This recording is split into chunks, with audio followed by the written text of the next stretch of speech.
Well, hello again from Newcastle United's training ground, where we've just spoken to Eddie Howe ahead of tomorrow's visit of Burnley to St James's Park. Now, you've also just missed Dan Ashworth. He called in to see us in the press conference room there. I did ask him to do 10 minutes on the record ahead of the January transfer window, but he politely declined. But no, it was nice of him to call in and have a quick chat with us. Now, what were the big talking points to come from Eddie's media briefing? Well, a potential striker crisis. Now, I do think Callum Wilson and Alexander Isak will probably be okay for tomorrow, but nonetheless, they are facing late fitness tests, and Eddie Howe revealed to us who his emergency striker would be. I'll tell you who that is when I rejoin you on the streets of Gosforth very shortly. Okay, see you soon.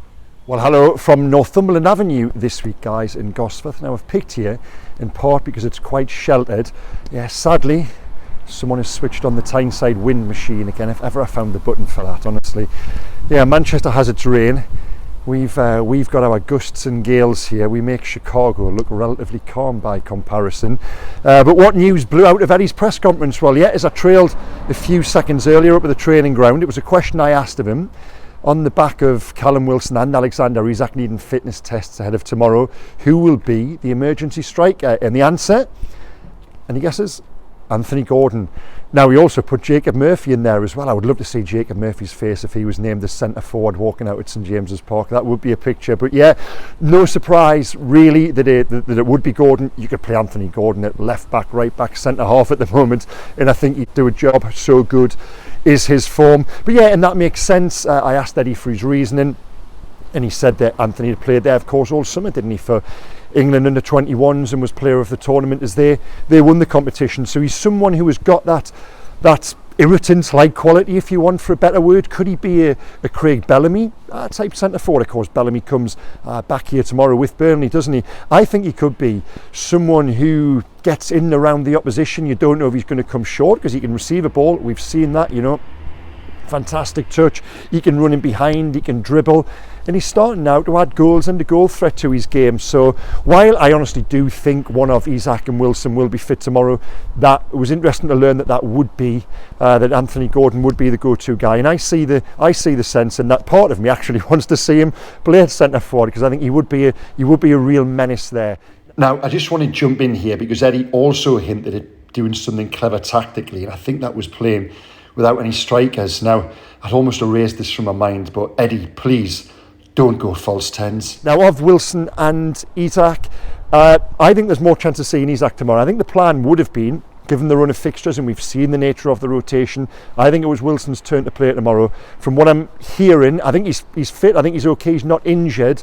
I'm not entirely sure. From what I've heard, he'll be fit enough to start, but we'll wait and see. Isak, I think he will be okay.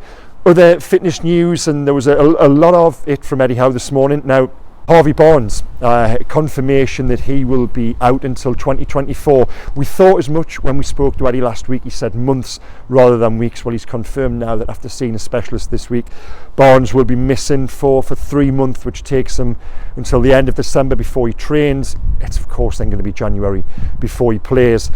Other little updates there. Well, Joe Willock, again, for the first time, Eddie was more specific in terms of time frame.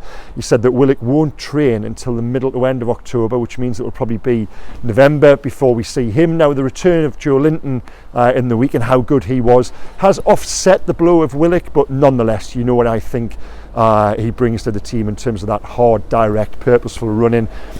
In more immediate fitness news, Sven Botman tomorrow, I think he'll be okay. Was missing during the week. He's got a slight knee problem. He should be fine. Bruno as well.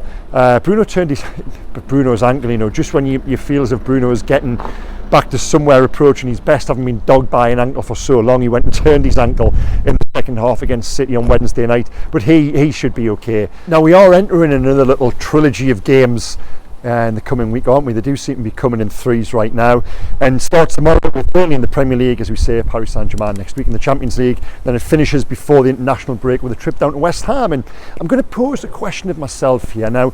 Are Newcastle quote back? They've had 4 tremendous results, 4 clean sheets, and as I said in the video the other day, they're in a good place now. But am I ready to declare them back to where they were last season?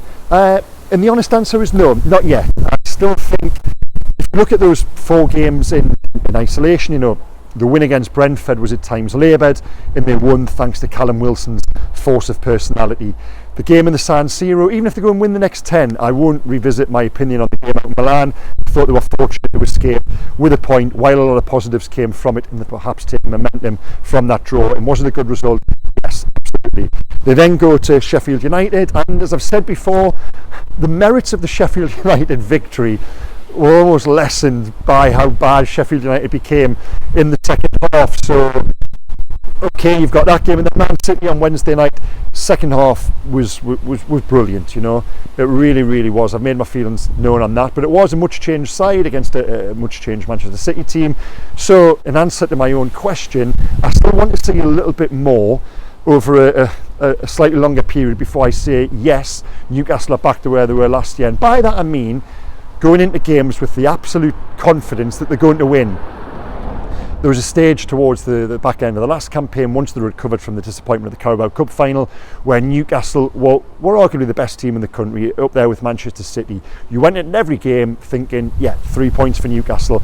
I'm not there yet. I must admit, I think they'll beat Burnley tomorrow. Paris Saint-Germain will be what it is on Tuesday night. I think the real acid test of where Newcastle are at going into this second international break will be the last one, the last game down at West Ham a week on Sunday.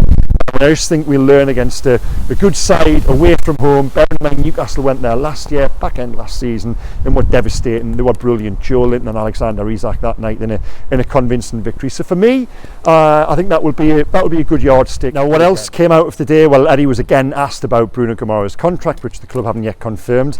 To be honest, the deal might have expired by the time they do confirm it, so we'll have to wait and see on that front. And also contract news. It was interesting that he was asked about Joelinton and Sean Longstaff, and was quite positive and quite affirmative in saying that yes, he does want to see current players rewarded with new deals. It's about, you know, keeping the current squad happy as much as it is having one eye on recruitment down the line. So I'd expect to see talks accelerate for the likes of Joelinton, Longstaff, a couple of others, and to see Bruno's deal confirmed in the coming days, if not within the next week at least. Now, away from football, Eddie was asked today about the felling of the Sycamore Gap tree in Northumberland this week, and he had an answer ready. He clearly read the news and thought about it, and he expressed his sadness for that and his regret that he'd actually never got the chance to go up there and take a look before what happened this week. Now, for expats, I don't know, I'm going off topic a little bit, this is a football channel, but it is something that I imagine has affected, and a lot of the viewers are aware of, especially,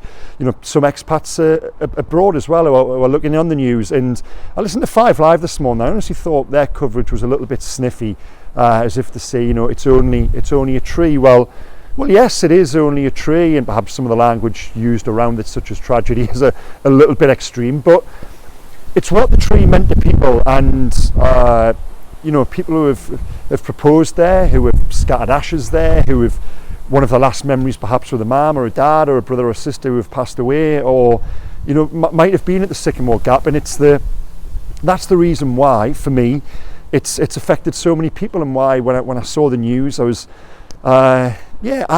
angry, sad. It's just really is an absolute act of just wanton vandalism, and while not associated with football, of course, I thought it was worthy of mention.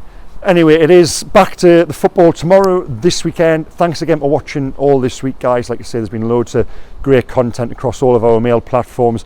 I'll be at St James's in Place, bringing you my post-match thoughts after Burnley.